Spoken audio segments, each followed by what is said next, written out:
Thank you. Our third legislative priority deals with infrastructure. At a time when the state is facing significant fiscal challenges, it is difficult to talk about spending on roads and capital projects.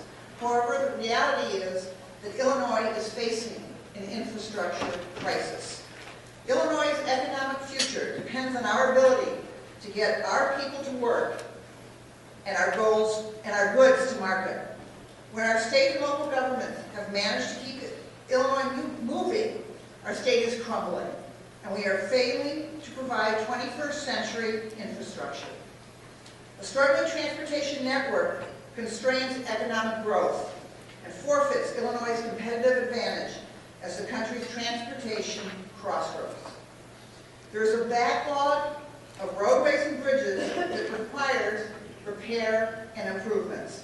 Our region has identified over $20 billion in transit projects alone. $20 billion that must be undertaken. Meanwhile, the traditional revenue sources for transportation are declining. We don't expect state and federal lawmakers to solve these problems alone. In Northbrook, we have spent over $5 million using tax-exempt municipal bonds to address backlogs in our street maintenance and resurfacing. That meant that we could resurface 20 miles of roads, approximately 13% of our total street inventory.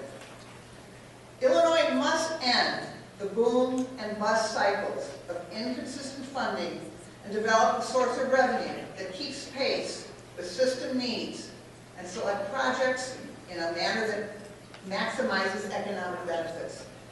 And the federal legislators as well must address shortfalls that plague the Highway Trust Fund and identify sustainable transportation revenues. None of us can grow our economy, our state can't grow, if critical infrastructure is crumbling around and underneath our communities. We must address this crisis now. Thank you, and I turn the podium over to Liz Disney.